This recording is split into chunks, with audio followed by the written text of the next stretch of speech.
When I was a kid, there was nothing worse than receiving clothes as gifts from relatives that you knew you were never going to wear, especially if they were socks or underwear. You might as well have taken a crap and put it in a box, wrapped it in Christmas paper, and given it to me. I would have been more excited than socks or underwear. Come on. That was the worst. Boring. But Stance has changed all of that with their comfy, colorful gear. And as you get older, all you want is more socks and underwear. People love it. So Stance has made gift giving super simple this holiday season. Stance's premium line of socks, apparel, and more always comes correct with colorful constructions, innovative materials, and choice fits that are built to last. You throw in an all-star curation of A-list collaborators too, and those lucky recipients on your holiday nice list, they've never had it so good. Check out Stance.com for all the latest, including several different subscription options that are sure to keep your friends and family feeling great all year round. Wow, that's amazing. Instead of just giving them socks or underwear from Stance, you can give them a subscription service to socks or underwear. Is it called a sock-scription? Oh, it should be. If it isn't, I'm not sure. Stance has a sock for everyone I know, and I'm not kidding. Look at this. They have a Harry Potter collaboration. Okay, that'll be going to my wife, Nora. She loves Harry Potter. The Goonies collaboration. My buddy Dub, big Goonies fan. Star Wars. JD, what size are you? You're getting some Star Wars socks. I'm big. You're big. Okay. Huge socks. Major League Baseball. I think we're looking at maybe a Tassie. Maybe a Trey if there's some Brave socks there. Maybe a buddy Joel could use some socks. Do they wear socks in Taiwan? I think so. It's hot a lot of the time though, isn't it? Marvel movies. Jason Concepcion, come on. Marvel? Our co-host of No Buffs. Marvel. NBA, could be any of you guys. Leigh, especially you. You love all the teams, so I can't even get you one that you won't like. It just goes on and on and on. Stance has the perfect gift for every punk and poet on your list. Nice. Weird copy. Cool. Yeah. Cool. Go see for yourself. Is that a Alliteration. reference? Awesome. Is that a reference I'm not picking up on, JD? I mean, is that a line? Punk and poet on your list? I've never heard that. Me neither, but I like it. I like it. do a lot. like it. Some punks are poets as well, so I enjoy that. So go see for yourself. Just head over to Stance.com and pick out some styles you think you might like. Enjoy the color and comfort of a life less ordinary with Stance. Oh, mate, tonight's going to be so much fun. Yeah, I think I'll get like a few beers for later. Yeah, I think I might just grab some ale or something. What's that? Like, beer. Okay. I'm just going to get some Bud Light. Yeah, of course you are.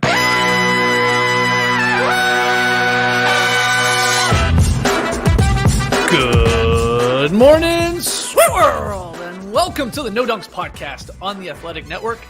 It's Thursday, November 18th. I'm J. Skeets, and alongside me, as always, we got Tass Mellis. What's up, everybody? What's up, Tass? We got my top shot hot boy, Trey Kirby. Hey-o.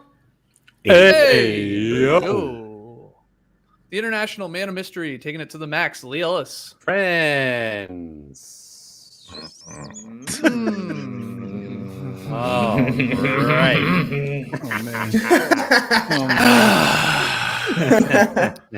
And finally, our super producer, making the magic happen, it's JD. Hello. There he is. Here we are, at least some of us. Shout out to the stream team for joining us live on YouTube. Make sure you subscribe, like, comment, share the show if you haven't already. No Dunks merch available now for the holiday season. Go to nodunks.com. Get yourself some No Dunks t-shirts and hoodies and mugs and shorts. Lots of goodies over there. Apologies for my Apologies for my audio on yesterday's show. Maybe it was sounding like anytime I said audio like auto. I had the wrong setting on my record. So that's my bad. Oops, my bad. Yeah, what are you going to do? Yeah. Fix it, I guess. Have the right setting. I got all excited talking today. to Dan Grunfeld. That's what happened. So Yeah. I don't think I did it right.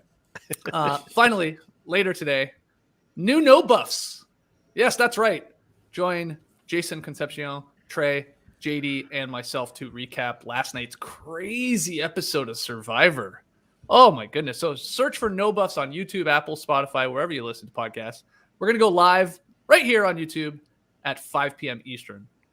Well, not right here, but over on the No Buffs feed. So make sure you join us there if you're a Survivor fan. Okay. Great start by me today. Stumbling, bumbling all over these words. I'm already upset with Leigh because I think there's a delay. Maybe there's not. Maybe it's me. Oh, my God. Guys, quick note about all 11 games. That's what we're going to try and do today. Will this be a 4-hour-long podcast? Yeah, probably.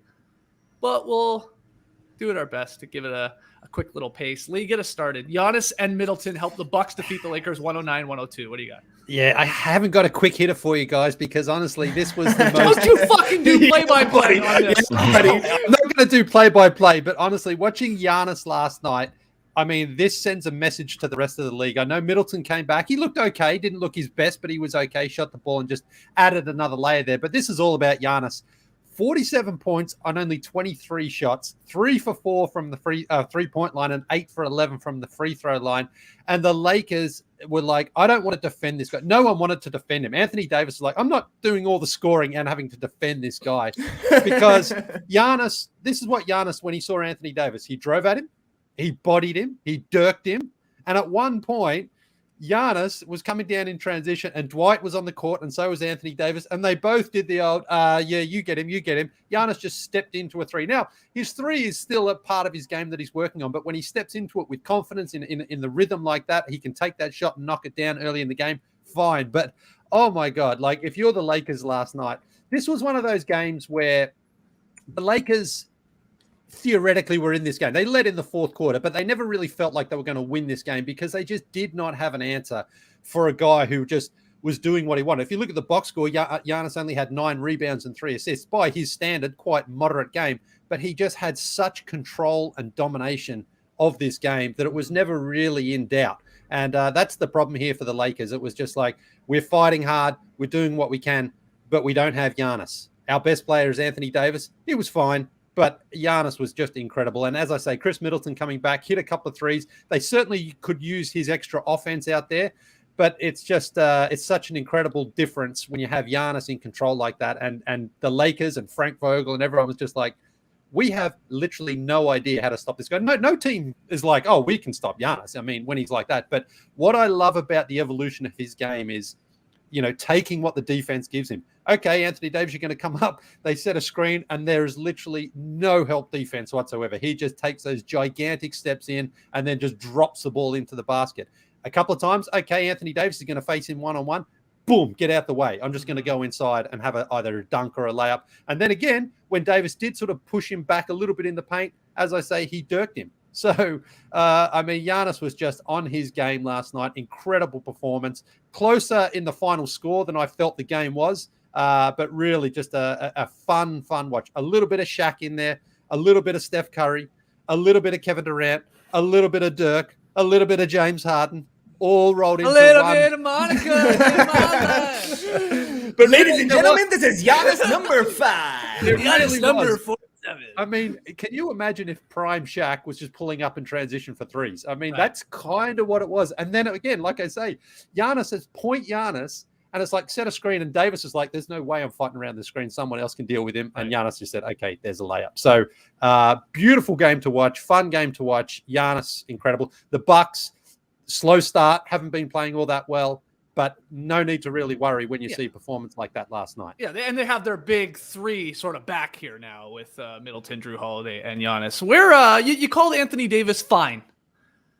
I want more slander. I want more hate for AD. He's dropping the ball here with no LeBron. Where the hell is he? He has like one game. Yeah. Feels like every 4 or 5 games at this point. And a lot of the other time, Tass seems a little like checked out, lollygagging, if we're being honest. I thought this guy's top 75 all time. He does not look like a superstar on most nights right now, again, with no LeBron. That's my opinion. I guess he's a little bit like me, according to Charlie Tousley in the stream. Charlie says Tass is falling asleep. Oh, Jesus. Maybe. AD is the difference between AD and Giannis it's quite apparent. You know, watching this game, Giannis is a regular season monster, and there's always the debate in the playoffs: is Giannis the best player in the game? Is he the best player of the game? That's when Anthony Davis and LeBron, who has taught him very well, turn it on. But regular season, Giannis is indestructible. He's just a different guy in the regular season. So Anthony Davis is not stepping up while LeBron is out. I honestly think LeBron has just taught him to bide his time during the regular season and be ready for the playoffs. Anthony Davis is coming off a postseason where he was not right when they lost to Phoenix in the first round. That's probably part of it. And he's a little bit in chill mode. And I'm sure he's not entirely thrilled with the Lakers roster construction, where he has to guard Giannis one-on-one. But Giannis is ready for every single possession out there. There was the GQ article we touched on yesterday where Giannis said, listen, I just need a challenge every single season. I think he's just telling the front office, I don't take regular season games off. Do you see me? I'm a different animal out there. I will not chill. And you as a front office can't chill either, which is what the Lakers are doing. I guess, kind of like the Bucks are getting it together with all their healthy guys. If the Lakers do that, I think they'll be fine. They just want to finish top 4, and they're definitely within that range. I think a good sign for them is that they're such a top heavy team. Their 4th highest player, Talen Horton-Tucker, had a team high 25 and 12. So if you're such a top heavy team, your next guy's got to play pretty well. And they gave him an extension. The guy hasn't even played 82 regular season games in his career, but he's playing pretty damn good since he's come back from injury. 23-7 and shooting 49% from the floor and hitting threes. So he could be a starter in the playoffs. So yes, Anthony Davis is disappointing for sure. Just like me, Charlie Tuesday, falling asleep over here. But I get it. I get Lakers fans worrying. But isn't that just chill mode? I mean, that's what LeBron does. And I think he's taught his guys very well. Leigh, you got the trifecta going here today, man. No. I swear these leaf blowers do not start until 10:05. Whenever we start the show, that's when they're like, yep, show's on. Time to blow with those same leaves we've blown yesterday. It's unbelievable. It's fall, man. It's fall. I'll go back to leaves mute. on the ground. Yeah, at least we know they're actually just blowing something at least now. All right, let's keep it going. We got too many games. Trey, you're up next. Booker scored 24. Suns beat the Mavs for their 10th straight victory. The Phoenix Suns on fire. Yeah, I saw a hater in the stream team earlier complaining that we were only going to be talking about the Bucks and the Bulls and that we were going to ignore the Suns' 10-game winning streak. And let me tell you, complaining 2 hours before a show starts really makes me not want to talk about the Suns winning 10 straight games. But here's a bone throw for you. No Doncic for the Mavs. So it only took 1 quarter of real basketball for the Suns to get their 10th straight win. 6 Suns scored 5 or more points in the fourth quarter to pull this one out. Chris Paul had 6 points and 7 assists in the quarter. DeAndre Ayton didn't miss a shot. He went 4 for 4 in the fourth. Got a sweet dish from Chris Paul for one of those assists. That was nice. And Devin Booker hit a 3 under a minute to ice things for Phoenix. This was a quality professional win for the Suns. They didn't play great, but they executed down the stretch to get the win. I hope you're happy, Reximus Prime. That one's for you, Reximus Prime. 10 straight wins. You had to play 1 quarter against the team missing their best player. Congratulations. Moving on. Yeah, I mean, we had Booker in the thumbnail. It was in the title of the show coming up, like you said, 2 hours later. There you go. Suns, though, incredible. 10 straight. That is wild. Tass, you're up next here. Lillard rallies the Blazers to the 112-107 victory over Trey Kirby's Chicago Bulls. I think the Blazers are back to 500. Are they not? They are. Yeah. It's a weird season for them. 7-1 at home, 1-7 on the road. I talked to Jason Quick yesterday on the Athletic app. He's been covering the team for 24 years. When you think about that, that's older than probably Reximus Prime or these people listening to our show at 24 freaking years. Anyways, he painted a pretty bleak picture when I talked to him. He said Nurkic isn't mentally tough enough. He's not that building block that Portland thought he was. Robert Covington is disappointing. He's probably going to go to the bench eventually for Nasir Little. It's time to break up the CJ Dame backcourt, according to him, like people have been saying. He went deeper to say that some positives. Chauncey Billups is the guy that should be leading them moving forward as their head coach. He's playing well. And that Damian Lillard, even though he's coming on recently, he was questionable going into last night against the Bulls. Well, he did play, and it looked bad, very bad for the Blazers in the first half. They're down 20 points. And then things changed. When Nurkic went to the bench in the third quarter, Larry Nance came in. And Larry Nance was their big offseason signing. I know not a huge offseason signing for a lot of people, but he did a little of everything because this team just needs everything. He was 16-9, 3 assists, 3 steals, played defense, initiated things, and then he went to the free throw line with 16 seconds left. The Blazers fans were chanting, Larry, Larry. And I'm not sure that's been done before in his NBA career. So that's pretty cool for Larry Nance to have that happen. It is still a strange team where Larry Nance kind of has to be the savior. And Nurkic played well when he came back into the game. But they don't get performances from enough guys on a regular basis. But Dame, playing not a great game for him, but Dame playing and being himself is good enough to get this team to 500. And that's what they're going to be. They may not be a top 5 team, but I don't know. Chauncey Billups pushed the right button with Larry Nance, and I don't know if he can push another button with Nasir Little coming into the lineup. It's still a team that's in flux while this investigation into the front office is going on. But when you got Dame Lillard, top 75, I heard he's one of the top 75 best. He's 76. I was corrected on. You're right. That's so Both true. AD and him, yeah. How horrendous a situation where you got a top 76 in year 75 here, but they're going to be fine. And that's. I wasn't overwhelmed by this team, but they've got enough guys to be a playoff team in the West, which shows you how great Dame is. We know Trey was staying up late to watch some Blazers Bulls. What'd you see just quickly there, Trey, from Chicago ultimately giving up that big lead?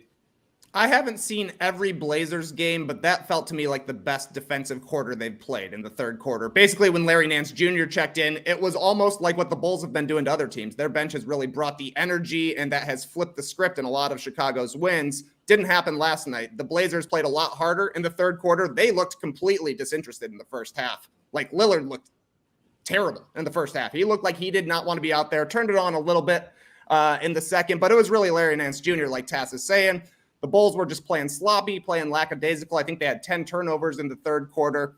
That gave the Blazers a ton of confidence so that when Nurkic came back in, the Bulls didn't have an answer. They were missing Vooch big time last night. Still had a chance to win it down the stretch, just not quite good enough execution. DeRozan slipped and fell again. I know he likes to wear old Kobe's, but yeah, got to check the treads on those, I think, beforehand. And Zach LaVine had a wide open 3 that could have tied the game, and he missed it pretty badly. He was kind of off in the fourth quarter as well. Bulls just didn't play good enough in the second half to win. All right, our next game here. Lou Dort. Drop your Dorts in the stream team. All caps locks. He scored 34 as the Thunder beat the Rockets 101-89. His 5th straight game here, scoring 20 points at least. And in the final 5 minutes, he took over. He scored 9 down the stretch. I saw Andrew Schlecht tweet this morning. Dort ranks 5th overall in scoring for the 2019 draft class for this season. Lou Dort was undrafted.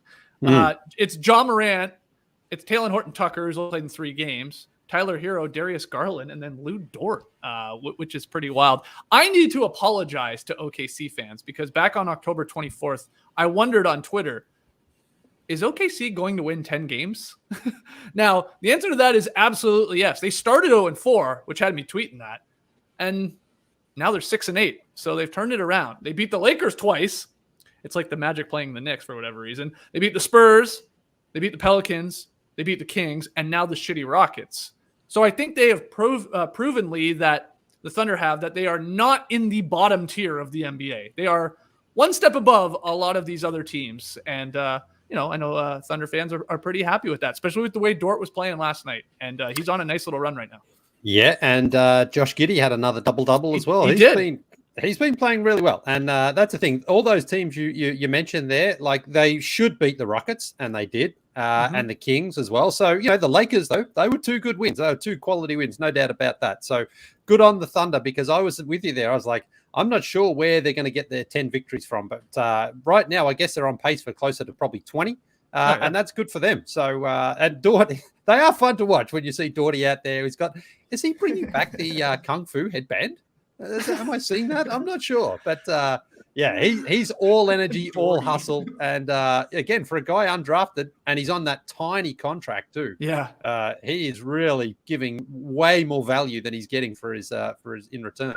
Yeah. I'm heading down to the Fortress on Monday night here in Atlanta to watch SGA and Dort, the human cinder block, take on the Hawks. Yeah, I want to go see them play in person. And Giddey as well, who, like you said, had a beautiful left-handed fling pass dime to JRE? Is that what we call that guy with the 3 names? What's his name? Jeremiah Robinson Earl. Robinson Earl. Yeah. I always want to say Earl first too. That's why I wanted to. It's cooler to call him Earl, I think. Yeah, you want to call him Earl? They're on pace for 35 wins though. I thought they'd be I also thought they'd definitely be the worst team in the league. Good for them. Yeah, it's instead the Rockets or the Pelicans, I guess. Rockets have lost 13 straight. Should John Wall maybe be playing? I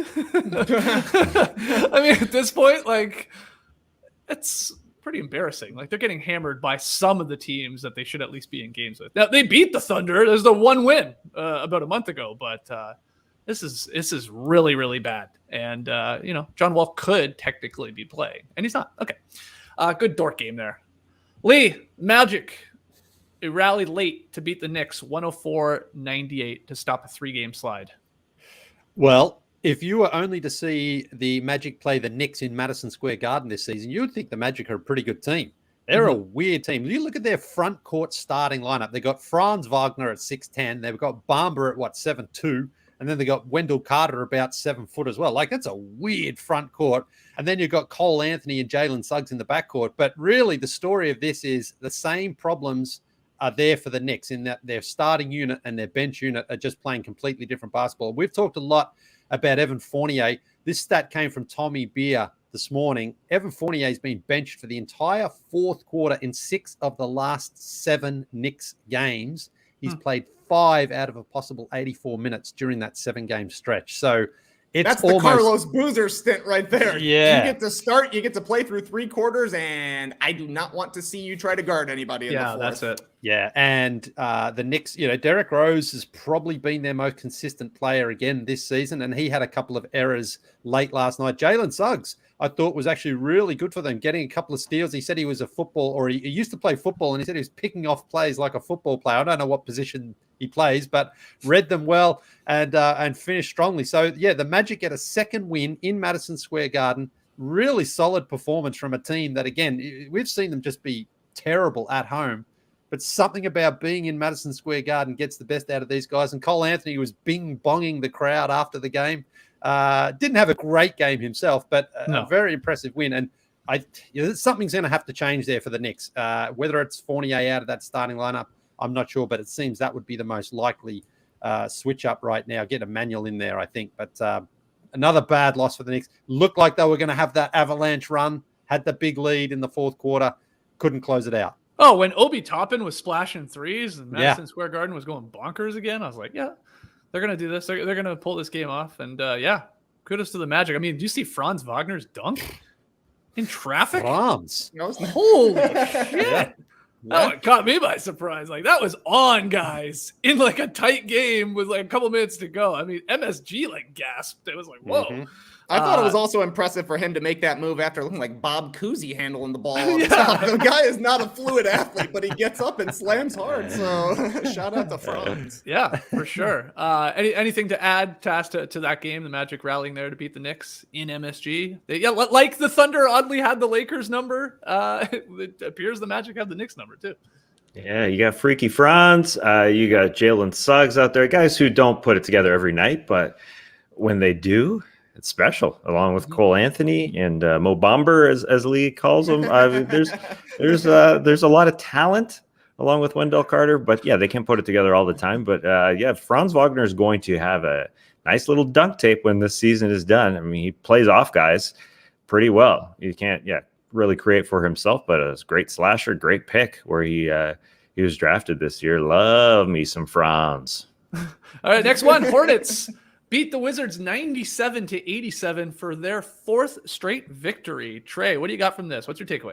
If I were given this game a name, it would be Brickos for Sickos, because you had to be a sicko to watch this absolute brick fest. The Wizards went 8 for 42 from 3. That's 19%. The winning team, the Hornets, 10 for 32, a whopping 31% from three-point land. For the full game, Charlotte shot 44% and the Wizards shot 37%. Basically, the Hornets zoned up in the second half and the Zards couldn't shoot them out of it. 36 points in the second half for Washington. The worst culprits were their point guards. You brutal. Spencer Dinwiddie, 29 minutes, didn't score. 0 for 5 on the night. His backups, Raul Neto and Aaron Holiday, 5 combined points on 2 of 12 shooting. None of those point guards scored until the fourth quarter. LaMelo, he had 11 points. He went 4 of 18 from the field. Somehow got a career-high 14 assists. He must have had an assist on every basket that the Hornets made, but A weird one. Four Yep. straight wins for the Hornets. A nice recovery after 5 straight losses. Yeah, I made a big reaction there when you said Dinwiddie went for 0 points, because for the first time in a long time, I decided to play a little daily fantasy sports last night.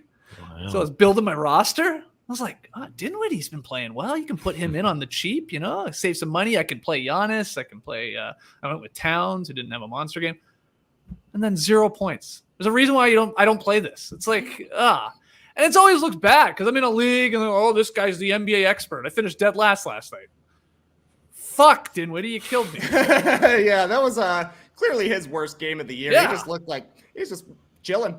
Bradley Beal was back. Maybe he's trying to let him kind of get his feet under him. Beal had an okay game, but Dinwiddie, incredly passive. He must have known you had some money on him. I guess so, yeah. How many guys were your dead last? It wasn't. Look, he wasn't my only bad pick. It was. Don't get me wrong. I picked an entire roster of It's the one where like you're building your roster with a certain amount of money, right? So Giannis is like the highest ranked, so whatever he goes for, like I don't know what it was, like 13K, let's say, and then you got to try and find the gems at 3,500 to 5,000. I don't know. I went with Dinwiddie. I thought he'd play well. It's like a division of like 10 teams or 20 teams. Oh, there were six guys playing last night with our lineups. Yeah. You weren't 10,000th. That's all. Dead last. No. I was playing. Yeah, that's true. That would have been bad if I was dead last out of 10,000 entries. I was dead last out of 6 entries. Yeah, it's only 5 guys making fun of you. No big. That's true. That's true.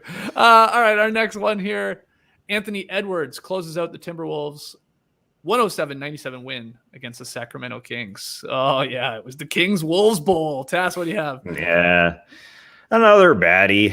Brickos for sickos, as Trey said. It was ugly. Anthony Edwards finished the job and provided the best quote as well. He's just quotatious. I don't know how the Wolves came back and won this thing. They were allowing the Kings just to grab every offensive rebound in the first quarter because the Kings were missing all their shots. They had 12 offensive rebounds in the first 16 minutes of this game.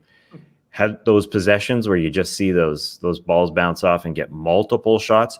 They had a couple possessions, 2 possessions where they had 4 shot attempts. But head coach of the Wolves, Chris Finch, woke them up at half. This is how Anthony Edwards put it. He said, "You got Finchy in there yelling." He's calling him Finchy. Yeah. That one's for you, Leigh. And he said, "That's not him." Know what I'm saying?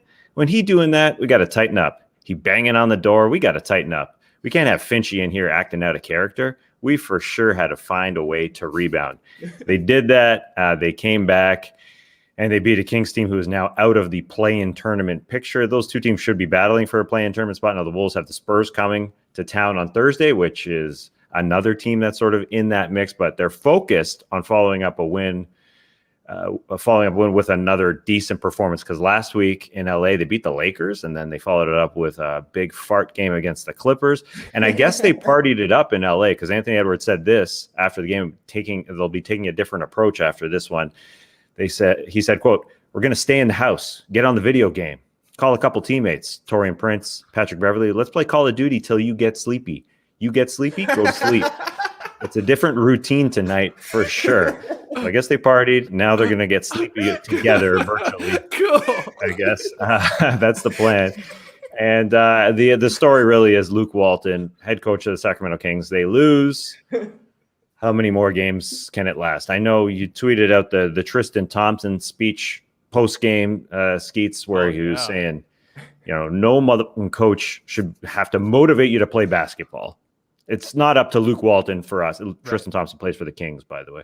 It shouldn't be Luke Walton, and that's the problem, I guess. When Tristan Thompson's the vocal leader, it should be coming from the starting unit. Anyways, they're not playing hard. The Wolves walked all over them, and this can't go on all season. I know if Luke Walton gets them to play some games and they're in the play-in tournament, sure, but now they've dropped out. OKC has freaking taken their spot officially. And so Luke has got to be on the hot seat for, the coming month. I mean, if they're out of it in the coming month, then I don't see how you keep going this way. Yeah, I would say seek out Tristan Thompson's post-game interview. I mean, it's like a 2-minute rant where he is saying he is talking for all the guys in the locker room. That was my favorite part. About playing with a little more energy and a little more effort, and that it's not on Luke Walton. I guess he's right. I get what he's saying, but it would be nice if your coach could maybe have a defensive game plan, inspire you to like give it your best effort out there too. Like both could be true. Yeah, I don't think he's going to be around long here. Luke, these are games. Like they had hopes when they went on this road trip because of who they were playing that they would like maybe have a winning road trip, maybe even go undefeated on the road trip. And of course, the exact opposite happens here. So that's not good. As for Finchy firing up his team, do you think he threw a kettle over the arena, Leigh? I think that's the only way you can so. motivate everybody. Yeah. Yeah. Luke Walton should try that. That is what she did.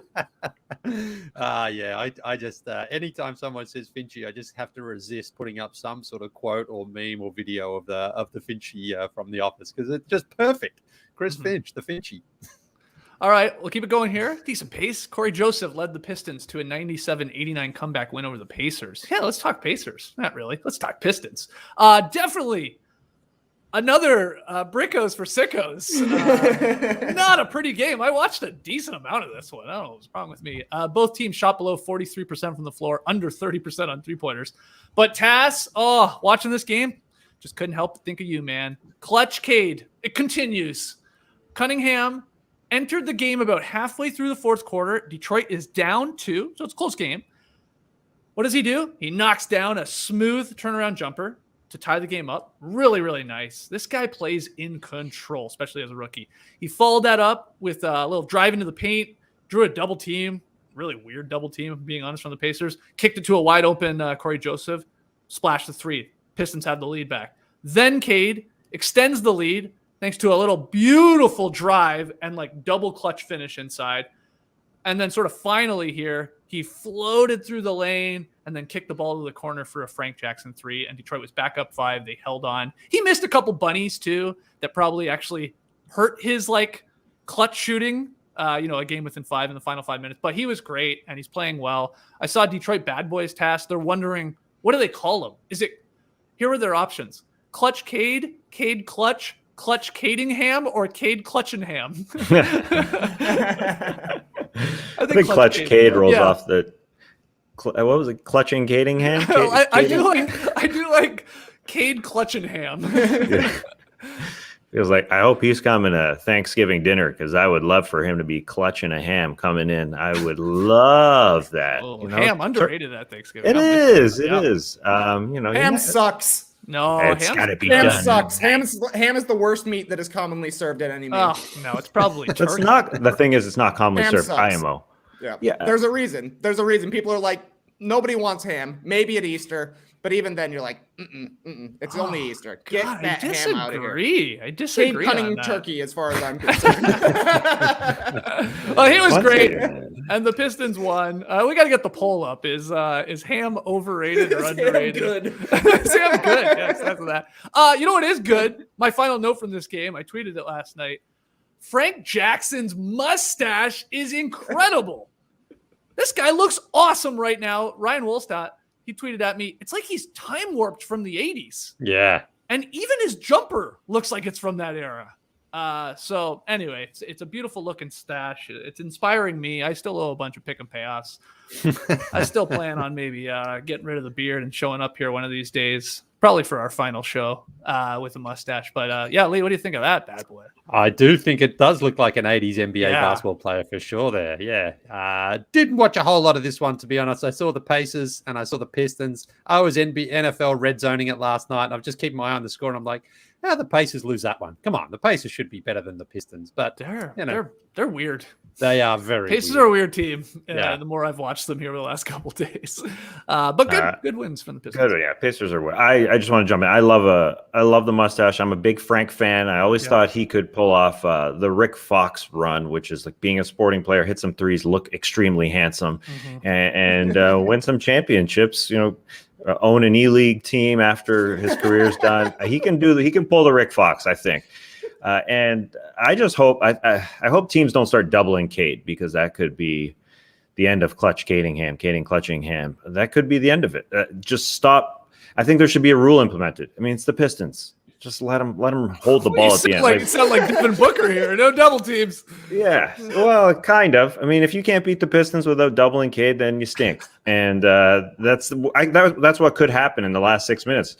Even the Pistons broadcast put up the stat as he was coming into the game. He's 6 of 8 in clutch situations coming into this game. And yeah, he missed a couple bunnies or whatever. But yeah, he's so good, and it's so fun to watch him in those final minutes hold the ball. But if you're an opposing coach, I mean, get it out of his hands. Well, but that's he will willingly give it up, though. This is what's great about him, especially he does not like force his shot. I mean, he's athletic enough that I'm sure he feels like he could get his shot a lot of the time against a lot of these defenders, but he plays with, in the flow of the game, and he's not like gunning for numbers by any means, because those aren't going to blow you away. But he's been one of the more impressive rookies in a really good rookie class, as we've talked about a couple of times. I thought he was awesome again down the stretch here. And yeah, I mean, maybe the game plan will be to run more guys at him. But then, it's Corey Joseph and Trey Lyles time. And Jeremy Grant hit a big bucket late too. Okay, wow, we're going to do this maybe here. 3 games left.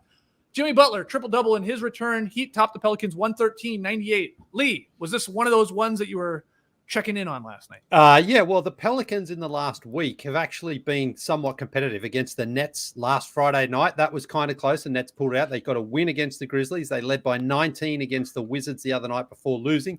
And they actually started off this game pretty well as well against the Heat. But I feel with the Pelicans, teams look at them, and you know how we talk about sometimes a bad team can sneak up on other teams and get a few wins. I think that's what's happening. People look at the Pelicans and think, we're going to beat this team. Mm-hmm. But it's a little bit hard sometimes to get that motivation at the start of the game, because New Orleans did come out firing, but you sort of just knew the Heat were going to come back. No Kyle Lowry here for the Heat. I expect he will be back tonight. And then Tyler Hero started and hit a crazy going for an alley-oop, but actually just went in on the fast break three-pointer. He's just such a good shooter of the ball, but not much to take out of it. Jimmy Butler, the triple-double, almost the Jason Kidd-style triple-double with the 10 rebounds, 10 assists. The Heat were a better team. They just really did look like they were kind of asleep in the first half. When it was winning time, they came out and got the job done. But, yeah, for the Pelicans, they can at least say they've been respectful in this last week as far as competitiveness goes and getting one win against the Grizzlies. But they just can't. They don't have the talent. They don't have the depth, I don't think, to really be able to get too many wins this season. Zion, I think, is back. They were saying can start doing 5-on-5 stuff. So that's a good sign for him. But still feels like he's at least a month away right now from any real on-court action. In regards to Jimmy Butler, I checked this morning. He jumped Kevin Durant on Basketball Reference MVP tracker. That big performance there last night got him up to third. It's Curry, Jokic, Butler right now. 1, 2, 3, again, according to Basketball Reference. Okay, 2 games left here. Trey, Harden and the Nets outlast the shorthanded Cavaliers 109-99. What do you got from this one? Yeah, Nets got up pretty big in the first half in this one, stretched it out to 23 points, a first half lead. It's not real, though. Cavs played hard enough in the second half. They hit some shots, made it close, but completely outgunned in this one, really. No Evan Mobley, no Colin Sexton, no Jared Allen, no Lauri Markkanen, no Lamar Stevens evens. Meanwhile, the Nets had 4 20-point scorers. Harden had 27, LaMarcus Aldridge 24, Durant 23, Patty Mills 20.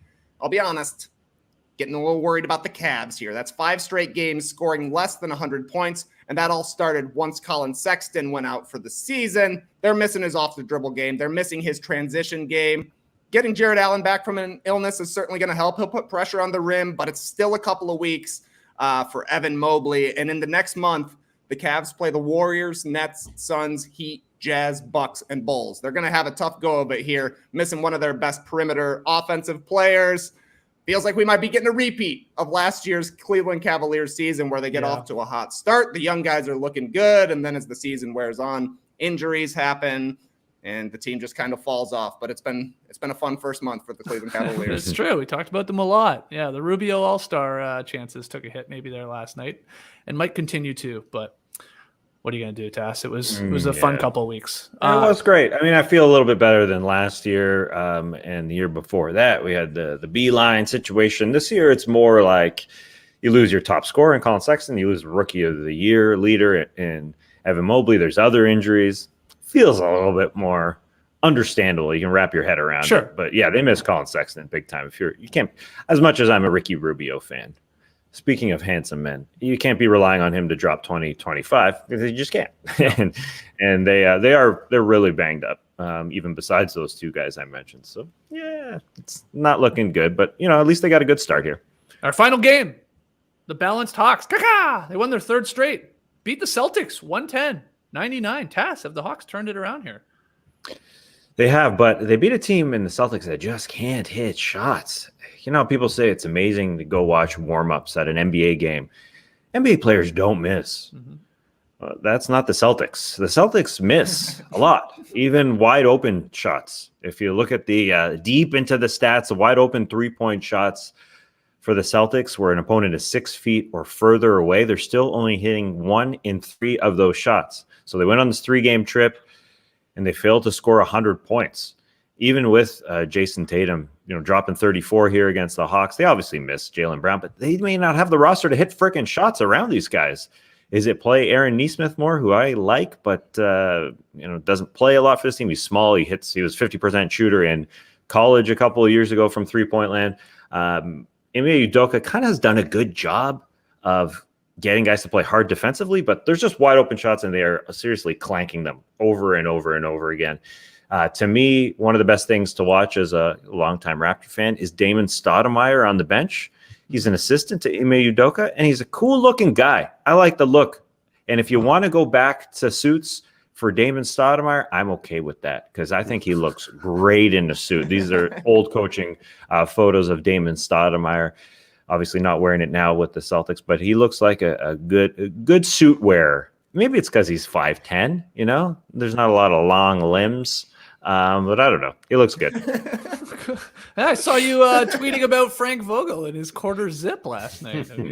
Have you started to turn on coaches looking like schleps out there on the sidelines? You want these nice looks? Schleppy, huh? I just like Frank's dad face, really. Oh, okay. Yeah. He was very angry. Big mad, yeah. All right. There it is. All 11 games. A note about all of them. I know some of you are upset. Didn't talk long enough about your team. Oh, well. You'll be back tomorrow. Actually, no, you won't. It's our last show, so joke's on you. We'll take our first break here. When we come back, the up-down report. I was going to say, is Damon Stoudemire ever going to go away here? I guess he is. Oh, I see what's happened here. We've lost JD. Oh, that's what happened. This is a horrible last show, if I'm being honest. I was stumbling and bumbling at the beginning. Lee's Wi-Fi always sucked. Now JD's gone. Mm-hmm. We just looked at Damon Stoudemire's beautiful suit for a couple minutes. Here, let me take a quick poll of you three.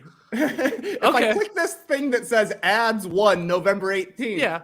You think it's the right thing? Yeah, let's do it. We'll take a break. Click it because I was ready to click it. We don't want to double click. You click it. That's right. Go ahead. Here's some ads coming for you.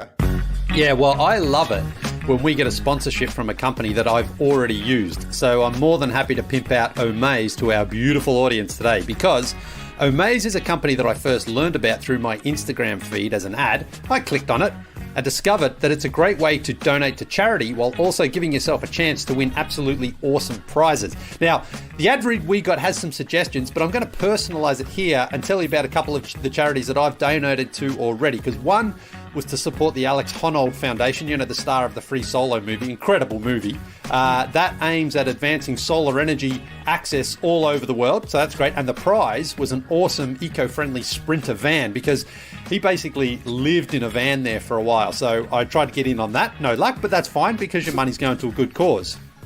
And the one I'm actually supporting right now is the Pangolin Project, which is basically trying to keep the pangolin from going extinct. And the prize for that one, for that donation, is a stay at that giraffe hotel in Kenya. You know that one that's been said was a few times? Yeah. Where the giraffe sticks its head in the second story window and eats your croissant? Yeah. Exactly. You're sipping on a cup of tea and here comes this great big head with a big tongue coming out there. That looks incredible. So to be able to, donate to charity and also have a shot at winning a trip like that, I mean, that just feels great.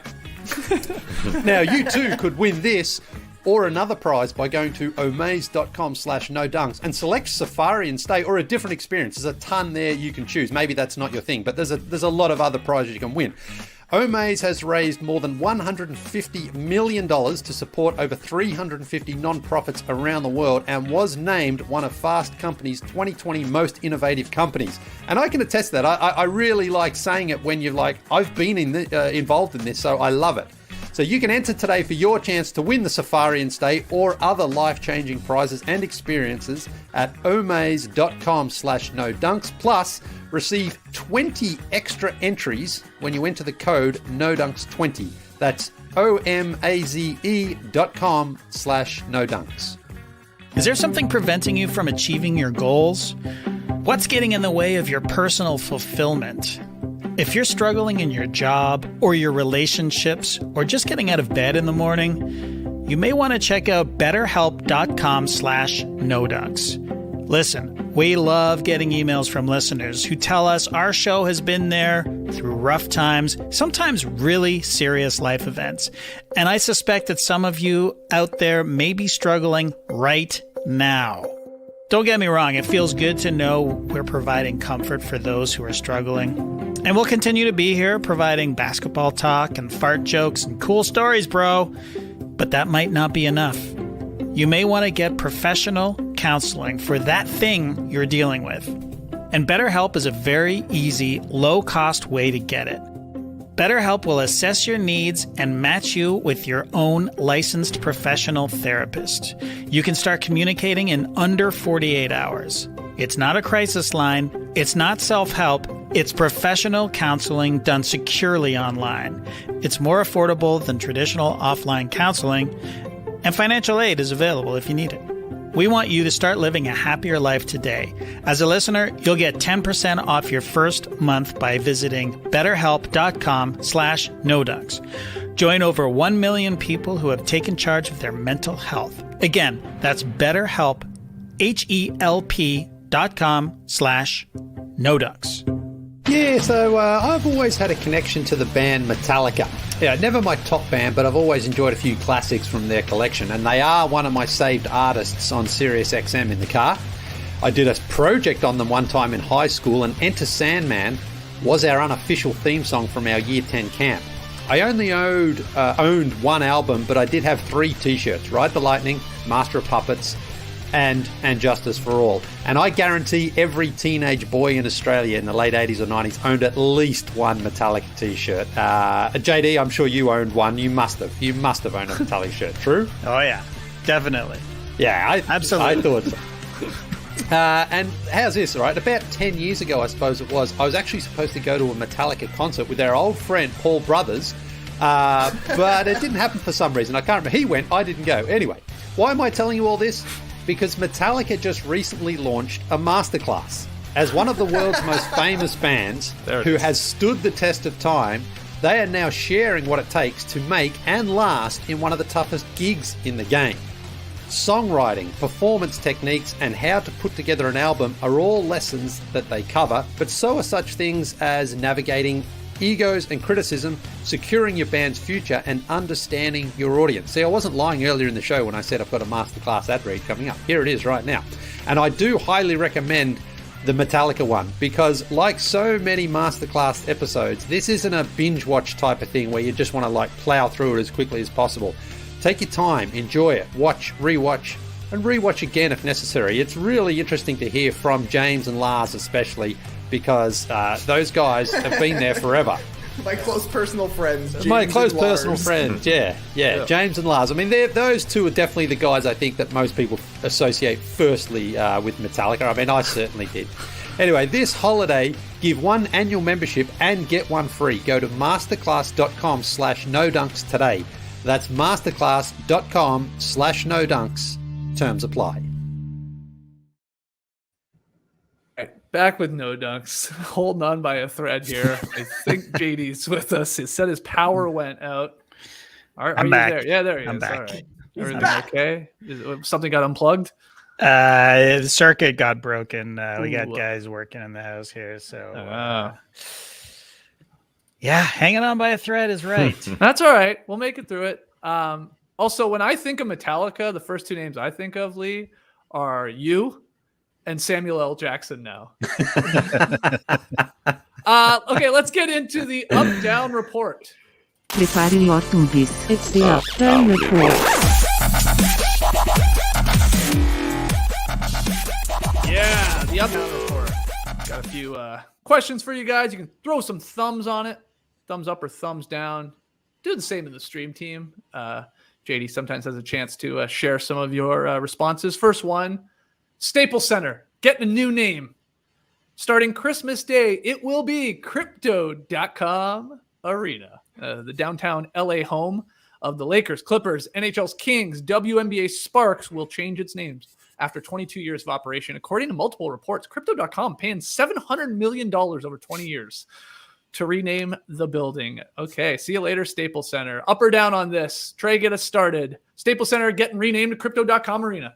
Totally sideways on this one, Skeets. On one hand, Crypto.com Arena, that's a major down. You can't put .com in a title. It's ridiculous. But on the other hand, to me, Staples Center, neither an iconic building nor an iconic name. Many iconic things happened there. It's been around for 22 years. I have shirts that are older than the Staples Center. So to me, it's an office supply store in 2021. There was an episode of The Office made saying how office supplies are outdated, and that was made in 2007. Right. Nobody goes to Staples. Nobody uses Staples. Do you have a stapler in your house, Skeets? I doubt it. I actually do, but does it ever That's get weird, used? man. No. Yeah, you're right. Most people probably do have Staples. Yeah. But that being said, when it comes to crypto, it's up only. All things considered. I honestly hate the .com, but calling something the crypt, which is what a lot of Lakers fans have been saying, objectively cool. But you're trading a brand for a brand. This is like, I couldn't believe that Lakers fans were upset that they were changing the name from Staples. Yeah, that part was a little weird. There was a lot of Twitter talk about this. Yeah. But Leigh, what do you think? Thumbs up or thumbs down on Crypto.com Arena? Down or up. I don't really care. I just can't believe how upset people get over the name of an arena. Like, who gives a shit what it's called? They're not changing the team name from the Los Angeles Lakers to the Los Angeles Wild Dogs or something like that. I mean, I can understand it then. If people like, who cares, man? What the hell the name of the arena is? No one cares. Nobody's going to go, oh my God, I can't go to a Lakers game now anymore. I seriously, though, just wonder. They say, you said $700 million over 20 years. I'm like, they could easily pay that, but the way crypto is, and I don't quite understand, they could also be completely bankrupt next week. So I don't really know how this is going to work out. But of all the things going around getting people upset on Twitter, I'm just like, seriously, you care that much? I mean, why? What does it matter? It's like in Snatch when and he says, "What do I call you? Bullet Tooth Tony." You can call me Susan if it makes you feel good. That's really what it should be. Just call the arena whatever you want to call it. The Susan Center. Lakers, Clippers tonight. Come on down to the Susan, the lazy Susan. Something there, maybe. The whole thing spins around. Hey, what gate are we? It's on the other side of the building. Give it 5 minutes. It'll be around. Tass, thumbs up, thumbs down. Staples Center being renamed Crypto.com Arena. God, I love it. I love hearing .com. I'm going to the Crypto.com Arena. The .com really kills it. The Staples Center, it shows that people stop affiliating it with a brand after a while. It's now just the name of the arena, I think. That's why they're so pissed. I had forgotten, honestly, since they renamed it, I guess it was 1999. Looking back, I'd forgotten that it was named after Staples. It just kind of became the name of the arena. Yeah. The name that it was changed from before, the Forum. Now that was a great name. Right. But now it's Staples. So now it's Crypto.com. And they paid in cash. They paid in dollars. That's the weird part. Why didn't they pay in cryptocurrency? I mean, if you want to sell it, accept crypto in, what was it, 750 mil? The equivalent of 750 mil. Yeah. Good for them. I saw Ghostface Ziller, Tom Ziller. I just wanted to get your take on this because it caught me by surprise. He wrote in his newsletter, Trey, that according to him, by his count, Ziller, there's only 4 good NBA arena names: Madison Square Garden, Ball Arena, Smoothie King Center, and Little Caesars Arena. What? I know you read the same thing, or you at least saw Yeah. his tweet. Yeah. What was your reaction to Ziller's list there? Madison Square Garden. Okay, I think we all agree.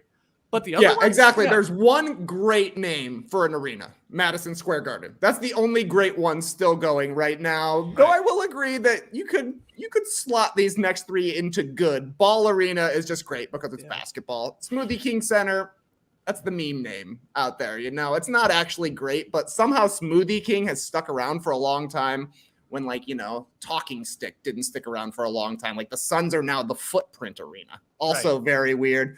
And Little Caesars Arena, I was out on this one until Ziller posted the picture that has the little Caesar guy on top of the arena. So I was like, okay, that's good. And the other one I would add, I would say that the Charlotte Hornets play in the Spectrum Center. And that just sounds like a classic name for an arena to me, the Spectrum Center. So I would elevate that to a top fiver as well. But in general, it's Madison Square Garden and then all the rest.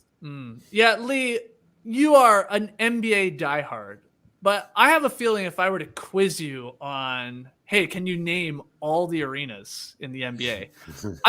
My gut says there's 5 or 6, maybe 7 you would have no clue about. Or you would think is still named X and it's been changed. Like OKC, for example. Do you know what OKC's arena is called? Not the Chesapeake Arena, is it? No, that's the thing. The Chesapeake. Yeah, Chesapeake, I know what he meant. Yeah. No, it's something I don't even know off the top of my head. I'd have to Yeah. look it up, but I know it's something different. Is it like pay or something? I don't know. It's something. But my point is, it goes back to what you're saying. It's like a who cares. Yeah. Paycom Arena is what it is. That's it. That's right. Yeah. When you say it, like, oh, okay, but otherwise, that's why it's just not memorable at all. Like, no one's like, oh my God, I love that corporate giant sponsoring that arena. That makes me feel so good. Like, it's just, oh man. Yeah. Do you have a favorite named arena though, besides Madison Square Garden? What in the world or In the world? Well, like soccer's got some great. San Siro in Milan. That one's a great one. The Bernabeu in Madrid, the Nou Camp, Barcelona, Old Trafford. That's a great one. Anfield.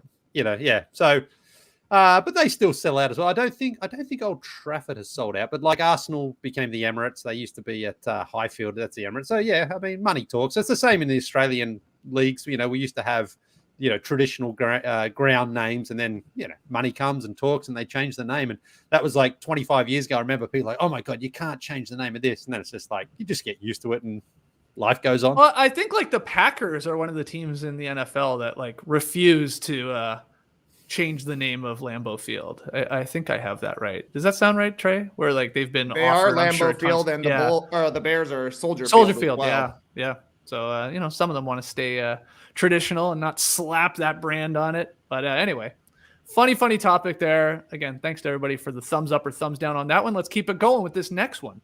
Following a week of strong play from the NBA's newest class, there's been a little movement atop the NBA rookie ladder over on NBA.com. Cade Cunningham has entered the top 5. Josh Giddey climbed a rung to number 4. And the Raptors' energetic forward, Scottie Barnes, he has jumped ahead of the Cavs' now injured big man, Evan Mobley, at the top of that ladder leaderboard. So up or down on that one, Tass, on Barnes right now being number 1 on the NBA.com's rookie ladder board. Thumbs up. Huge thumbs up. Why the heck not? It's sort of by default because Evan Mobley is out. But if you look at the numbers, Scottie Barnes is a little bit better than Evan Mobley scoring the ball, even efficiency, which is surprising. Evan Mobley, a big man, doesn't have the field goal percentage that Scottie Barnes has, shooting 51% for a wing. That's very impressive for Scottie Barnes. And, down the line, the numbers are really, really, really similar. And Scottie Barnes is impressed. I wonder, though, if you asked all 30 GMs, who would you rather have a few years from now? I'd still think it'd be like 70-30 for Evan Mobley. But I'm, of course, excited that Scottie Barnes is looking the way he is. He's so freaking confident. The Raps are running out those 3, 6'9", 6'10", 6'11" wingspan players in OG Anunoby, Pascal Siakam, and Scottie Barnes at times. Scottie playing the 5 at times like Evan Mobley, but he can be a point guard, holding the ball and carrying the ball. So I think the reason why you don't pick an Evan Mobley for a Rookie of the Year is what you're seeing with Scottie Barnes, because big men don't have the opportunity as much as guys who handle the ball like Scottie Barnes does. But Evan Mobley is just a freak of a player. because he can do guard type things. And Scottie Barnes is showing he's kind of similar. He can do guard type things, even though he's able to play at center. So at this point, I think most GMs would still take Evan Mobley long term, but because of the injury and because Scottie is honestly, he's playing great. He's so good. It's the clubhouse getting crowded though. It used to be Evan Mobley's. Now the injury has changed things. Cade Cunningham is coming along as we've talked, and Scottie Barnes is in there. I still think it's more of a two-guy race with Barnes and Mobley, and Cade will be there in the end. But the Jalen's are still lagging behind, but it's still a fun race. Yeah, Leigh, what about Barnes at number 1 right now? What do you have in there? I'd probably still have Mobley because I think Mobley's not going to be out that long. He's been better overall. I think he's had a greater impact. But yeah, Scottie Barnes has been great. It's been a really good class. I think there is probably 6 or 7 guys who have had a big impact on their team. Talked about Josh Giddey already. Jalen Green started off pretty hot down there in Houston. And then Jalen Suggs even last night, he started to show signs of getting it together. So I think it's great. It's really good to see such a deep class. And maybe it does just come down to who plays the most games, really. So hopefully Mobley isn't out for too long because I've really enjoyed watching him. But Scottie Barnes, he's easily the fan favorite, I think, overall on the number 1 leaderboard there. The Raptors fans absolutely love him. And why not? He's great. Trey, what do you got in this one? Thumbs up. I don't have much to add. Scottie Barnes is leading all rookies in scoring and rebounding. So even though Evan Mobley is out, I think that's a lot of the reason he went to number 1. I'm here for it. He's been at worst the second best rookie so far this season. Number 1 is out. So slot Scottie into number 1 right there. I will say I think Cade Cunningham is going to be coming for that number 1 spot pretty soon. I think we will see him at the top of the leaderboard before Evan Mobley returns. Yeah, I would say, I guess, one guy that was there early, Leigh, was Duarte with the Pacers, who's come back to earth a little bit. He had that very hot start. I mean, he was getting a lot of minutes because of injury there too, and he was really clicking from 3. Percentages have started to tick down. I mean, he's still a 40% three-point shooter. That's great, but just overall from the floor, it's come back down a little bit, but that's fine. He'll probably be in the mix for a top 5. Franz Wagner, we talked about. Josh Giddey, we talked about. They're all there. Tass is right. It's a very good class, very strong class right now. Final one in the up-down report. Despite getting crushed by the Warriors on Tuesday night, the Brooklyn Nets remain the title favorites, according to BetMGM. They tweeted this out yesterday. Seems a little odd to me, and we're showing you the favorites right now on YouTube. Nets are at plus 260 to win the chip. Lakers are next at plus 650. The reigning champs Milwaukee Bucks sit at plus 700. And then the Warriors come in at 4th on the odds, a little longer, at plus 750. So the cue for everyone here in the stream team and listening later, you can tweet at us at NoDunksInc or let us know your answers in the YouTube comments. Up or down on the Nets remaining betting favorites to win the title, Leigh? I'm down on that. From what we've seen so far, and you mentioned it just the other night, the Warriors looked a much more complete team than the Brooklyn Nets, and they've still got Klay Thompson to come back. Now, he may take some time to adjust, but he certainly knows how they play, he knows the system, so it's not like he has to learn how the Warriors play. And they just look better. I think they've got the MVP so far of the season in Steph Curry, and they're getting contributions from other guys as well. Kevon Looney's been okay. Kuminga had some nice plays for them coming off the bench as well. So I think the Nets are I don't even think they're the favorite in the East. I still have the Bucks as the ultimate favorite there. I would not have money on Brooklyn right now. Now, again, it's a long season. Things can change, of course, and maybe Kyrie comes back at some point. Who knows? But today, with what we've seen, I would have the Warriors as a favorite, and I certainly wouldn't have the Lakers as second favorite at all. If you're going to put money on the Lakers, just donate it to charity. I don't think they're a very strong team right now in the West. I think the Suns are better than them. I think the Clippers are better than the Lakers right now. The Jazz are always a bit hard to tell because I think they're a better regular season team, but they've got some issues in the playoffs. So, no, I would not have the Nets as the favorite. I've got the Warriors and then the Bucks as my top two. Okay, what do you think, Tass? The thing that the Nets have going for them is last year, remember, we all said, the Nets can't play defense. They can't play defense. You can't win a championship like that. Well, now they're playing really, really, really solid defense to start the year, and they're tied for the number 1 seed in the Eastern Conference, which is shocking with the way that they've looked. They've beaten a lot of poor teams, and they've lost to the good ones, as we saw with the Golden State Warriors. But is this offense just a mediocre offense? No. And that's what they're playing with right now. So when their offense catches up with their defense, I can understand why they're a favorite in the Eastern Conference. And so I think that's a good sign for them. They got a lot of new parts, but they're still playing defense. And I would say same thing that Leigh said, obviously, that they are not playing like the Warriors or whoever, but I still think that they should be a favorite to come out of the East, with the Bucks. And it's amazing that they're tied for the top of the Eastern Conference, as underwhelming as their wins have been. Trey, what do you think? Up or down on the Nets still being favorites? Yeah, down. I'm with these guys. I think the Warriors are the favorites. They've been the best team in the league through the first month of the season. They've got the MVP. They've got a potential and I would say likely defensive player of the year in Draymond Green. And theoretically, they're going to add Klay Thompson at some point. So I think the Warriors should be easy favorites here. But Tass makes some good points. The Nets are an uninspiring 11-5. It's almost similar to the Mavericks where you're like, what's wrong with this team? How do they keep winning all of these games? They'll keep playing defense. They could get Kyrie Irving back at some point, but I will say that's the impressive thing for the Nets. They've been so good this season that we haven't really been talking about Kyrie being missing from this team since the season actually started. So I got the Warriors in a landslide as the favorite right now, but the Nets are still good at basketball.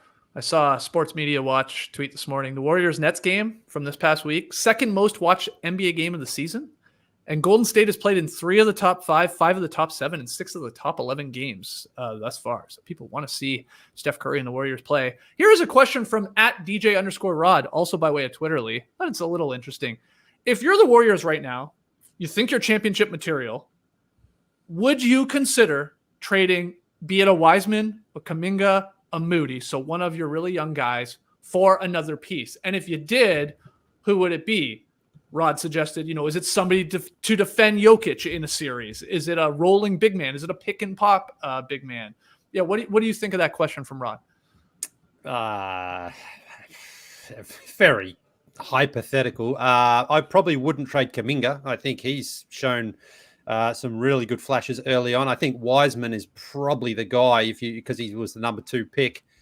A bit of an up and down season. If you could replace him, I mean, again, a guy who I've sort of talked about, Mo Bamba, didn't get extended by the Magic, and he's been good for them. I mean, he's another guy who can protect the rim if that's what you're looking to add and replace. But I haven't obviously looked into the trade machine for anything like that. But I think the Warriors are okay as long as you got Draymond there, sort of controlling the defense. I'm not sure there's a deal out there that really does improve them, short of like someone just giving you, an obvious upgrade at that position. So I'd probably just stand pat, I think, and ride with what you've got, because as I say, you're getting Klay back.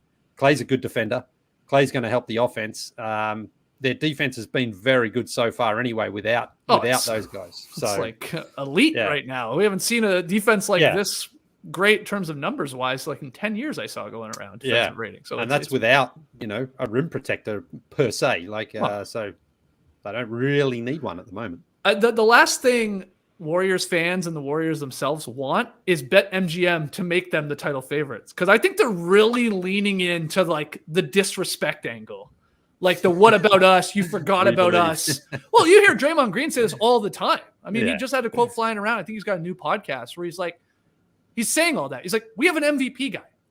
And you don't think anything of us. We have Klay coming back, one of the greatest shooters ever. You have me, defensive player of the year guy that should always be in the conversation. And he's like, you've overlooked us after the last couple of years. You got tired of us, going to the finals every time. I'm saying like it's like beneficial to them to be like that underdog status. So they want to remain probably at 3rd, 4th, 5th on the BetMGM like title favorite odds. I think it does them good, Trey.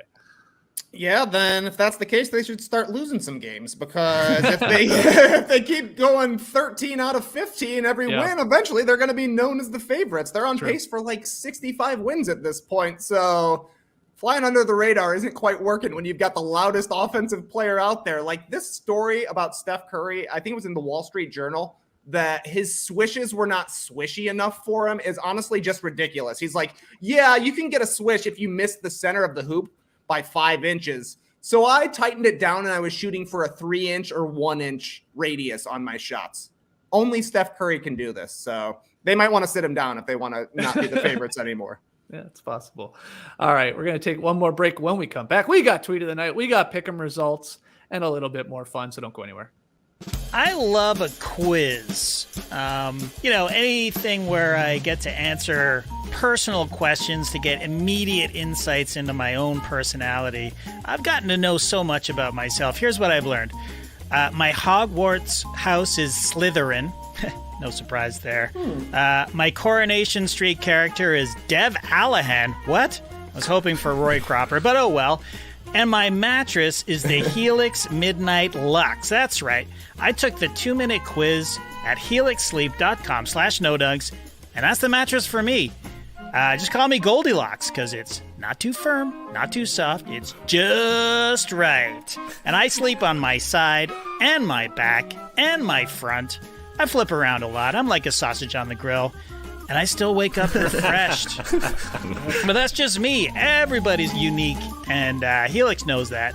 So they have different mattresses models to choose from. They have soft, medium, and firm mattresses. Mattresses great for cooling you down if you sleep hot. Mattresses great for spinal alignment to prevent morning aches and pains. And even a Helix Plus mattress for plus-size sleepers. So if you're looking for a mattress, take the quiz, order the mattress you're matched to, and the mattress comes straight to your door, shipped for free. You'll never have to go to a mattress store again. They have a 10-year warranty, and you get to try it out for 100 nights, risk-free. They'll even pick it up for you if you don't love it, but you will. Helix even has financing options and flexible payment plans, so a great night's sleep is never far away.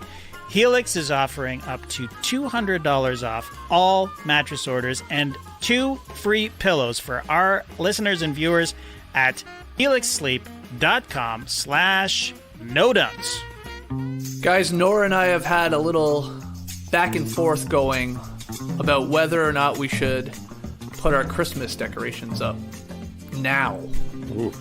Yeah. It's mid-November. I am against it, Leigh. I'm at least like, it's got to be December 1st. I think we have to wait to December. She's like, why? Why do we have to wait? Let's get in the spirit. Let's get those lights up outside. Let's get the tree up. Does she know it's nutmeg season and not nog season? Yeah, I don't know. I guess not. So, like, on one hand, I'm like, yeah, you're right. Why are we waiting? But on the other hand, it just feels wrong. We haven't even had Thanksgiving here. I was like, at least let us have Thanksgiving. At least let us eat some turkey. And then maybe we can put some lights up. But we all know how stressful not only putting decorations up can be, but searching for like the perfect gift for friends and family around the holidays can be. Oh my goodness, it stresses me out. But there's one thing everyone loves, a good hoodie. So the classic full zip hoodie from American Giant is the perfect holiday gift for anyone, including yourself. You ever do that, Leigh? You ever buy yourself a gift around the holidays? You do? Good for you. Yeah. Treat yourself. Yeah. It's very nice. I like this hoodie. It's heavyweight cotton. It's soft. It's very comfortable. It's what a hoodie should be. Details, ribbed cuffs, double reinforced elbow pads, double lined hood. Couldn't tear this thing if you wanted to. Skeets is just throwing bows like crazy, man. Oh, yeah. I went with the black amber color. Interestingly named color. I think it's more of a maroon.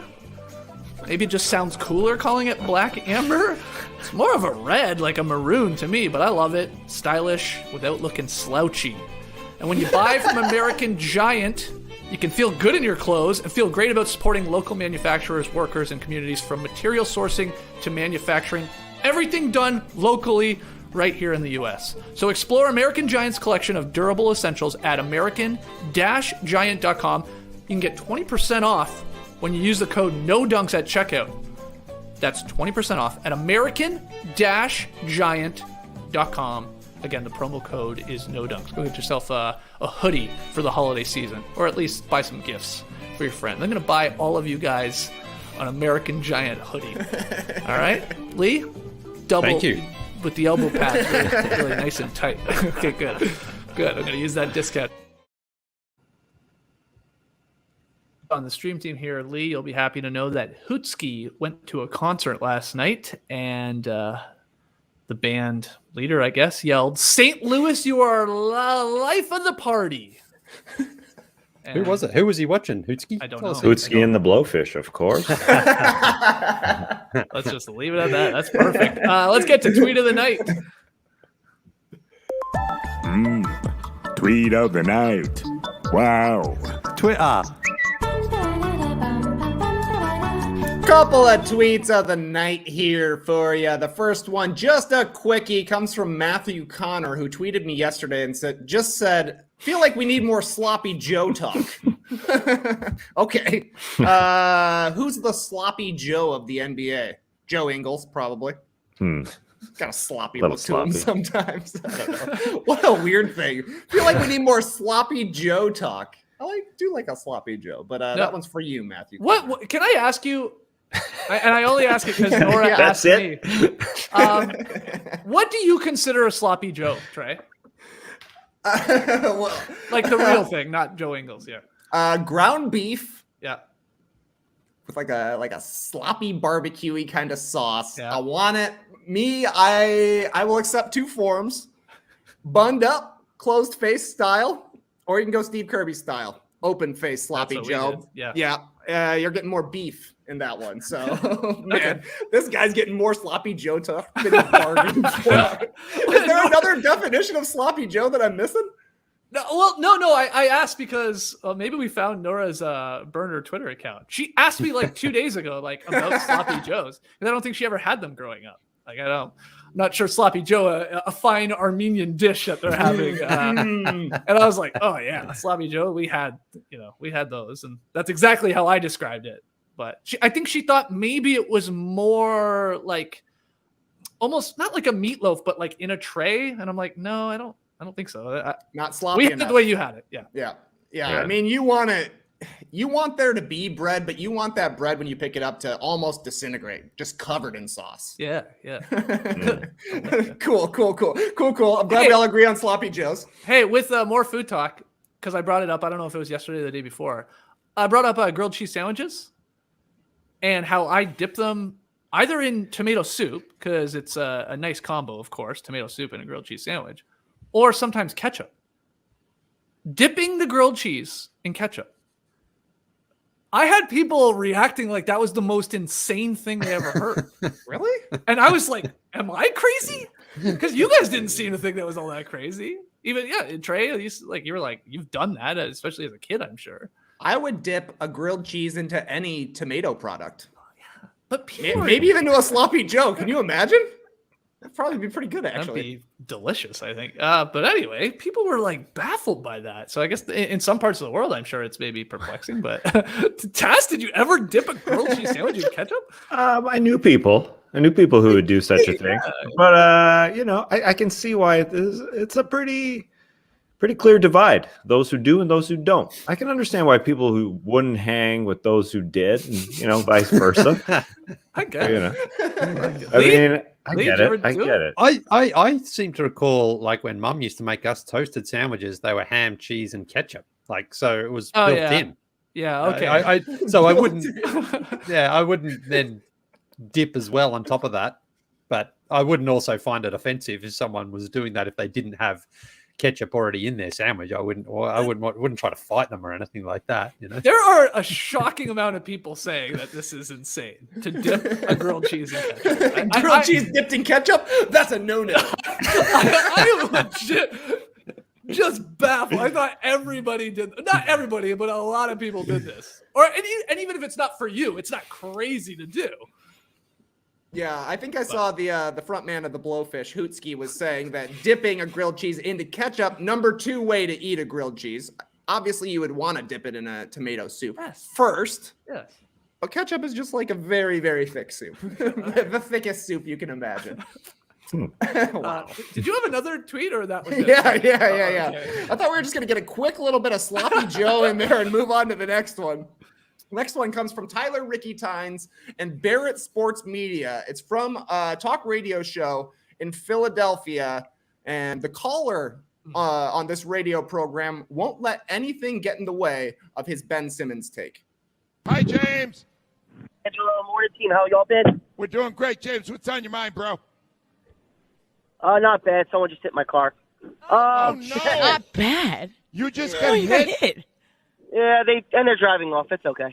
What? Oh, no, what? No, Yeah, James. what's What's your license plate? Get your Yes. license plate. Anyway, I'll write it down. Get your license plate. I'll get a Sir, I lawyer. can't. They- I'll get a no, they- lawyer for you. Read the license plate over the radio. No, oh yeah, that's wrong. That shouldn't They, do that. they, Yeah, no. swerved into my lane. No way. Anyway, I was calling about Ben Simmons. What? James, I'm not worried about it. You just got in a car accident. You called about Ben Simmons? Oh, that's an Yeah, because he annoys me more than someone hitting my car and driving off. Great line at the end. Ben Simmons annoys me more than somebody hitting my car and driving off. I guess my question to you, what's more annoying? A hit and run accident or your team star having a month-long trade request hanging over their season? It's a tough call. What you got? I don't know who was in the taxi with me in San Francisco on the no season required tour, but someone did bang into us and drove off. Does anyone remember that? Yeah, I was in the cab when that happened. Yeah. Yeah. Mhm. Yeah. And we were such dicks about it too because we were in such a hurry. We just got out and ran away. Like basically just got out and ran to another cab. Like I remember Matt. It was me, you, and Matt. I think. And we were, Yeah, sounds right. And it was just like, okay, well, good luck with all of this. See you later. We gotta go. Well, what are you gonna do anyway? That's true. It's true. Well, I mean, we could have stayed to be witnesses, I guess, but I think it was the cabbie's fault actually. So that would have not been. Yeah, but the other car did just drive off. Yeah, like, that's so true. it was like, all right, what is this guy going to do? Chase him down? We don't want to be on one of those like Five Alive, helicopter cameras that chase going downtown San Francisco here. My gut says that James may have had something to do with this little tiny fender bender too. Well, he was on his driving? phone on a radio show driving. Yeah, it's okay. so- It's okay. I finally got through to this radio station. It's fine. I didn't see him, and we touched, but he's gone. It's okay. It was I don't know. That's my gut. But man, How dare holy you? crap. That wasn't James' fault. That wasn't do you James' know? fault. He's a diehard Sixers fan. Yeah. Maybe he didn't have insurance, so he's like, "Nah, just let it go, man. I'm gonna have to deal with this. Just a whatever." scratch. Well, Man, gotta it's nice respect to it. hear I sports respect radio talk, though. It's exactly what I think sports radio talk sounds like. It's like the perfect stereotype, but it's true. It turns out, like just that gravelly voice. Let's tack shop. Hey, read me his license plate. Is that illegal to read somebody else's license plate on the radio? There's probably regulations, I Probably. imagine. Yeah, well, it sounds like the woman sort of jumps in there. It's like, yeah, don't do that. Actually, great stuff. Great tweets of the night there. Sloppy Joe talk and Sloppy James- driving talk. Sloppy. Hey, there it is. There it is. Okay, pick 'em results from last night brought to you by BetMGM. It was the Kings and Wolves. I was calling it the disappointing bowl, especially with Fox going against Beasley, two guys on my top 10 most disappointing players this season. If you missed that, check out yesterday's podcast. But in the end, Minnesota gets it done, pulled away late. Anthony Edwards did hit some big shots. So that's a victory for Tass. He's 10-3 in the month of November. That's a win for Leigh. He's 8-5. And I needed that one because Trey and I had different picks last night. So I got it. I'm 6-7, and so is Trey after losing with the Kings. So what's tonight's game? There are 6 on in the association. 6, a nice heavy Thursday night sked. How do they do it? How do they keep making heavy scheduled nights? Isn't one going to lighten up at some point? I don't know. Either way, yeah, surprising 6 games. The Wiz slowing down.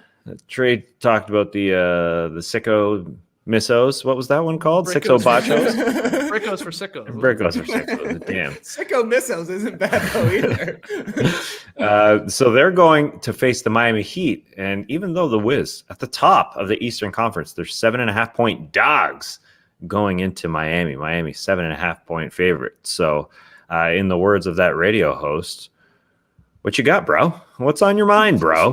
Skeets is taking the Washington Wizards while the three of us are riding with the Heat. Jimmy B is back. Trip dub last night, and they're 7.5-point favorites. That's a big line. So, Skeets, you think that they can lose by 7 or less, the Wizards? Do I? Or did I just swerve because I didn't want to see all of us have the same pick? Yeah, there was a lot of love for the Heat in the Slack channel this morning. So, yeah, sure. It's a big enough line. I sort of my gut said Miami would cover, but you never know in this league. Dinwiddie can't have an offer again, right? So probably not. Yeah, I'll take Washington to at least try and keep it close. It was a big game, obviously, between Trey and I here as we Well, we're starting. I was going to say we're starting to run out of dates in November, but it's only November 18th. My goodness. Feels a lot later than that to me. Must be all that daylight savings, eh, JD? All right, so good luck, especially to the Washington Wizards. Keep it close for your boy, Skeetsy. Fun last show. Wild, I'll say, last show to go out on. Power going out and some hiccups at the beginning, but we powered through it. And in the end, Leigh, you're off, right? Like you're headed overseas. You're going to England. Now that the tour's over, you're done. Yeah, I'll be in beautiful, sunny, cloudy, drizzly, cool Manchester for tomorrow's show. So wow, so you head out tonight. I head out tonight, yes. And sources close to the scene, our WhatsApp chat, may have secured tickets to a big soccer match on Saturday afternoon in Liverpool. May have. What, so may have? Okay. Well, yeah, we're waiting for confirmation from old Uncle Trig, but might have some tickets to Liverpool Arsenal Saturday afternoon. So looking forward to that if it comes through. Old Uncle Trig? Where do they play? At Old Stafford? Where are you going? No, this one is at Anfield. This one's this is a huge game. So that's Saturday. But so you're flying to England tonight. I'm flying to England tonight, yes. And hope to be on tomorrow's show. Listen, JD, this is really for JD. I've booked a podcast studio in Manchester, an official studio to do tomorrow's show. So, I mean,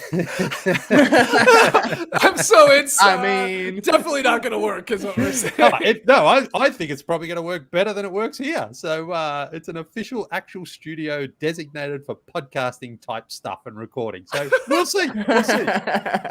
This will be great. You gotta have to give us the tour of this place tomorrow. Well, we'll see. Yeah, we'll see what happens. Yeah. Okay. Well, have a safe flight. Thanks. We'll hopefully be talking to you tomorrow on the Drop Podcast live at 10 a.m. Eastern. But later today, if you're a Survivor fan, check out the new No Buffs podcast with Jason Concepcion. We're going at 5 p.m. Eastern live on YouTube. Again, just search for No Buffs on YouTube if you want to watch us live. And then we'll flip that into a podcast, which you can, of course, find on Apple and Spotify, wherever you listen to podcasts. Just search for No Buffs Survivor. Get your No Dunks merch, nodunks.com. Get yourself an athletic subscription. theathletic.com/nodunks. And finally, send in your questions. Maybe we'll get to some questions on tomorrow's Drop Podcast. That'd be fun, eh, Tass? Hit the beach a little bit? Yeah, why not? We absolutely will. I've got this Andrew Wiggins question that's been rattling around my brain the last few days. It's a good one. A real good one. Nice tease, man. All right. Well, you still have time to get your great questions in. Send them in. nodunks@theathletic.com, or you can tweet them in at nodunks_inc, or you can leave them in the YouTube comments below. Thanks to the stream team for joining us live today. We will see you guys tomorrow. Clipper Bros. You heard it here first. Have a great time. Turn up. Love you guys. Awesome. Thanks for joining us. And remember, nodunks.com for some gear. Everybody's selling gear these days. Everybody. I was watching Survivor 41 yesterday. Then I'm scrolling through my feed. We've got football Danny McRae. He's selling Survivor 41 gear. Just a classic Survivor 41 shirt. It's like I played in the league. I mean, it's just sort of like a Toronto Raptors shirt, or like it's more like a 2021-2022 NBA season shirt. You know what I mean? Like Survivor 41. I guess not. I guess I'm talking to the diehards here. You guys are like, Survivor 41. It's an accomplishment. Shut up, Tass. But it's just kind of a strange shirt. Anyway, everybody's selling gear. That's all I gotta say. Embrace the day, people. You could stay